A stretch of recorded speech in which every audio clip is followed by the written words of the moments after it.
Good morning India. दोस्तों चलिए शुरू करते हैं एडवांस क्लासेस का सेकेंड डे। दोस्तों अगर मैं ये कहना चाहूँ कि मैं मुंबई सिटी में अभी अभी शिफ्ट हुआ हूँ, मतलब कि मैं मुंबई के लिए नया हूँ, और अगर मुझे ये सेंटेंस इंग्लिश में बोलना है तो मैं कैसे बोलूँगा, सीखिएगा।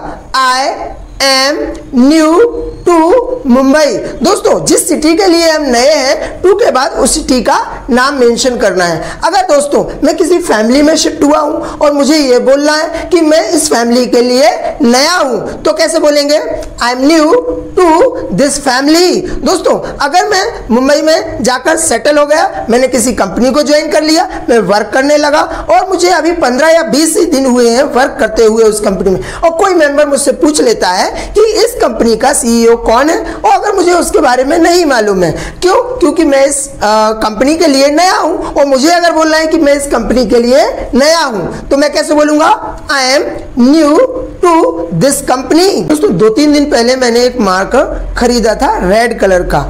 आज वो मेरा मार्कर नहीं मिल रहा है। आज मुझे क्लास अटेंड करना है, मुझे पढ़ाने जाना है, मैं मार्कर ढूंढ रहा हूँ। किसी चीज को ढूंढना, उसको इंग्लिश में बोलते हैं फाइंड, और मैं मार्कर ढूंढ रहा हूँ तो मैं उसको इंग्लिश में कैसे बोलूंगा, I am finding my marker. दोस्तों अगर किसी चीज को हमें ढूंढना है तो उसके लिए हम एक नया वर्ड यूज कर सकते हैं, लुक फॉर। अगर मैं ये कहूं कि मुझे कोई मार्कर मिल जाए, चाहे वो रेड कलर का हो, ब्लू कलर का हो, ब्लैक कलर का हो, और मुझे ये कहना है कि मैं मार्कर ढूंढ रहा हूं, तो मैं यहां पर एक नए वर्ड के साथ अपने सेंटेंस को कंप्लीट कर सकता हूं, I am looking for a marker. A marker से ये क्लियर हो रहा है दोस्तों, कोई भी मार्कर, चाहे वो रेड कलर हो या ब्लैक कलर हो या ब्लू कलर। दोस्तों अगर मैं मुंबई शहर में अभी अभी शिफ्ट हुआ हूँ और मुझे एक रूम हायर करना है, मतलब मुझे एक रूम को किराए पर लेना है। किसी चीज को किराए पर लेने को इंग्लिश में बोलते हैं हायर, और रूम को किराए पर लेने को इंग्लिश में बोलते हैं हायर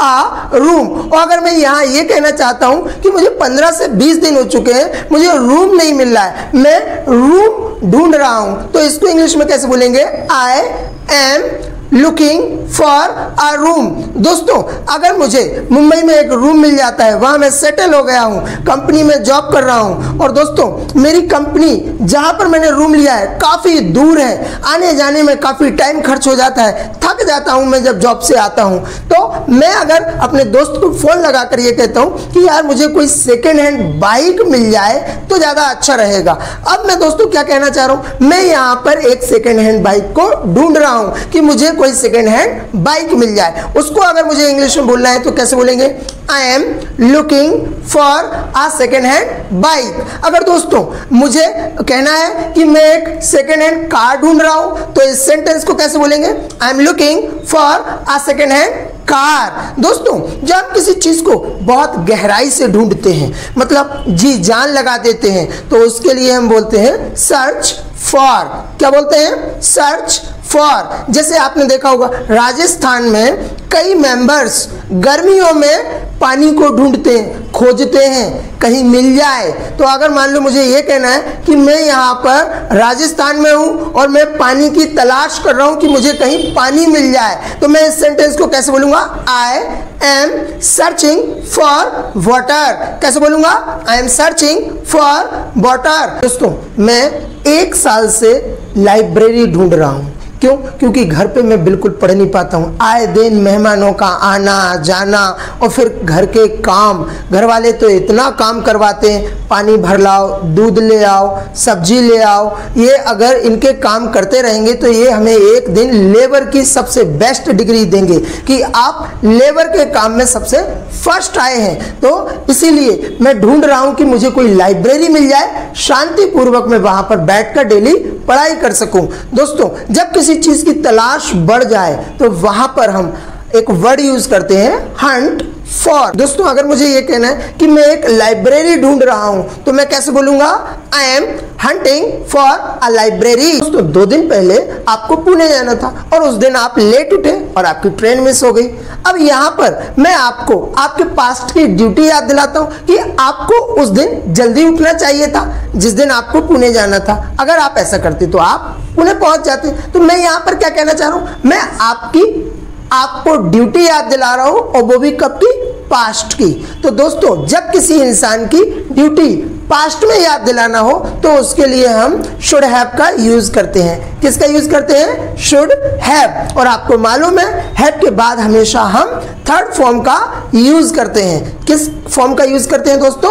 थर्ड फॉर्म। तो मैं यहां पर यही कहूंगा कि आपको उस दिन जल्दी उठना था। You should have got up early. क्या बोलूंगा मैं यहाँ पर? You should have got up early. दोस्तों दोपहर में मम्मी ने गर्मा गर्म लंच आपको सर्व किया और उसी समय पर आपके कुछ फ्रेंड्स आके आपको कॉल करने लगे कि चलो हम क्रिकेट खेलते हैं। तो आप फटाफट लंच छोड़कर दोस्तों के साथ क्रिकेट खेलने चले। जब शाम को आप वापस आए तो मम्मी ने आपको बोला it's not good of you, ये अच्छी बात नहीं है और आपको लंच करना था। मतलब आप क्रिकेट खेलने गए, इट्स ओके, लेकिन आपने लंच क्यों छोड़ा? ये अच्छी आदत नहीं है और आपको लंच करना था। अब यहाँ पर दोस्तों मम्मी आपको आपके पास्ट की ड्यूटी याद दिला रही है। इवनिंग का टाइम है और लंच हम कब करते हैं दोस्तों? डे टाइम में। तो मम्मी आपको शाम को आपकी ड्यूटी याद दिला रही है कि आपको लंच करना था। तो कैसे बोला मम्मी ने? You should have taken lunch. आजकल पापा की लाइफ काफ़ी हैक्टिक है, ऑफिस जाना पड़ता है, सुबह खुद के काम करना है, काफ़ी लोड है उनके ऊपर। तो 4-5 दिनों पहले उन्होंने बिजली का बिल जमा करने के लिए आपको कुछ पैसे दिए कि आप इलेक्ट्रिसिटी बिल को पे कर दें और आप पे करना भूल गए। 8-10 दिन के बाद पापा आपसे पूछते हैं आपने इलेक्ट्रिसिटी बिल पे किया और उसकी डेट निकल गई हो दोस्तों। तो आप क्या कहेंगे पापा से? सॉरी पापा मैं नहीं कर पाया। तो उस टाइम पर पापा क्या कहेंगे आपसे कि आपने जो बिजली का बिल जमा नहीं किया, आपको ऐसा काम करना था। तो यहाँ पर पापा आपको आपके पास्ट की ड्यूटी याद दिला रहे हैं। बिल जमा करने को इंग्लिश में बोलते हैं पे द बिल और पे की थर्ड फॉर्म होती है पेड। तो पापा आपको ड्यूटी याद दिला रहे हैं, you should have paid the bill. दोस्तों कल फादर्स डे था और अगर मुझे आपसे पूछना है कि आपने कल फादर्स डे सेलिब्रेट किया तो मैं किस तरीके से पूछूं? दोस्तों अब ये क्वेश्चन पास्ट का है और पास्ट का क्वेश्चन हम डिड से पूछते हैं। तो मैं कैसे पूछूंगा? Did you celebrate Father's Day? और दोस्तों अगर आपने फादर्स डे सेलिब्रेट किया है तो आप यस में आंसर दे सकते हैं, yes I celebrated Father's Day. और अगर नहीं किया है तो नो में आंसर दे सकते हैं, no I didn't celebrate Father's Day. आपने कहा मैंने फादर डे सेलिब्रेट नहीं किया। तो दोस्तों यहाँ पर मैं अब आपकी ड्यूटी याद दिलाता हूं कि आपको फादर डे सेलिब्रेट करना था। You should have celebrated Father's Day. प्राकृतिक आपदाओं को इंग्लिश में बोलते हैं नेचुरल कैलेमिटीज, जैसे बाढ़ आना, भूकंप आना, धरती फट जाना या सुनामी आना।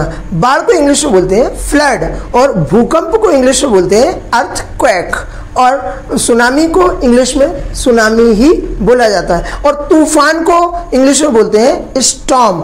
और दोस्तों मूसलाधार बारिश, ऐसी बारिश जो रुकने का नाम नहीं ले रही हो, बहुत लंबे समय से बारिश हो रही हो या बहुत तेज बारिश हो रही हो, ऐसी बारिश को इंग्लिश में बोलते हैं कैट्स एंड डॉग्स। और मुझे ये बोल रहा हूं कि अभी दोस्तों बहुत तेज बारिश हो रही है, मतलब मैं ये कहना चाह रहा हूं कि अभी मूसलाधार बारिश हो रही है। तो इसको इंग्लिश में कैसे बोलेंगे? It's raining cats and dogs. तो बारिश होने से पहले जो हल्की हल्की बूंदाबांदी होती है उसको इंग्लिश में बोलते हैं ड्रिजल और फिर धीरे से बारिश होना शुरू हो जाती है तो उसको इंग्लिश में बोलते हैं रेन और बहुत तेज बारिश होने को इंग्लिश में बोलते हैं रेन हैविली। और अगर मुझे ये कहना हो कि कल बहुत तेज बारिश हुई थी तो इसको इंग्लिश में कैसे बोलेंगे? It rained heavily yesterday. और यस्टरडे की जगह अगर मुझे ये बोलना है लास्ट डे तो मैं इसको कैसे बोलूंगा?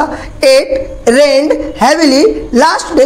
दोस्तों कभी कभी बारिश के साथ बहुत तेजी से ओले गिरने लगते हैं, मतलब मैं ये कहूँ कि बर्फ की गोलियां गिरने लगती हैं, तो ऐसी भी कंडीशन आ जाती है। बर्फ की गोलियां या उसको कहेंगे ओले को गिरना, उसको इंग्लिश में बोलेंगे हेल। क्या बोलेंगे दोस्तों? हेल। अगर मुझे ये कहना कि 2 दिन पहले ओले गिरे थे तो इसको इंग्लिश में कैसे बोलेंगे? It held 2 days back. बर्फ जिसको हम खाते हैं उसको इंग्लिश में बोलते हैं आइस, लेकिन जो नेचुरल रूप से आसमान से गिरती है या मौसम ठंडा होने के कारण बन जाती है उसको इंग्लिश में बोलते हैं स्नो। स्नो एक नाम है और एक स्नो एक्शन है। अगर दोस्तों मैं ये कहूं कि धरती का स्वर्ग कहे जाने वाले कश्मीर में बर्फ गिरती है तो मैं यहां पर ये कहना चाह रहा हूं कि कश्मीर में बर्फ गिरती है। इसको इंग्लिश में कैसे बोलेंगे? इट स्नोज इन कश्मीर। कैसे बोलेंगे? इट स्नोज इन कश्मीर। दोस्तों मैं भोपाल में रहता हूं और आप अगर दिल्ली में रहते हो और आप मुझसे पूछना चाहते हैं कि भोपाल में स्नो गिरती है क्या, तो मतलब आप क्या पूछना चाहते हैं? मेरी सिटी के विषय में कि भोपाल जैसी सिटी में स्नो गिरती है क्या। तो इस क्वेश्चन को कैसे बनाएंगे, कैसे पूछेंगे? डज इट स्नो इन भोपाल। अब दोस्तों यहां पर क्वेश्चन डज से क्यों बनाया? डज से क्वेश्चन इसलिए बनाया है क्योंकि ये नेचुरल है। इट जो है वो थर्ड पर्सन की कैटेगरी में आता है। थर्ड पर्सन कौन कौन से होते हैं सीख लीजिएगा, ही, शी, इट और किसी व्यक्ति का नाम। तो यहाँ पर थर्ड पर्सन में क्या है? इट। इसीलिए मैंने क्वेश्चन डज से बनाया। जब भी हम थर्ड पर्सन की बात करते हैं तो क्वेश्चन किससे बनाएंगे? डज से। तो मैंने यहाँ क्वेश्चन किससे बनाया? डज से। अब अगर दोस्तों इसका आंसर देना है कि नॉर्मली या सामान्यतः भोपाल में स्नो नहीं गिरती है, लेकिन कभी कभार ऐसा होता है कि भोपाल में स्नो गिरती है, तो कैसे बोलेंगे? Usually it doesn't snow but sometimes it snows in Bhopal. Thank you so much for watching this video.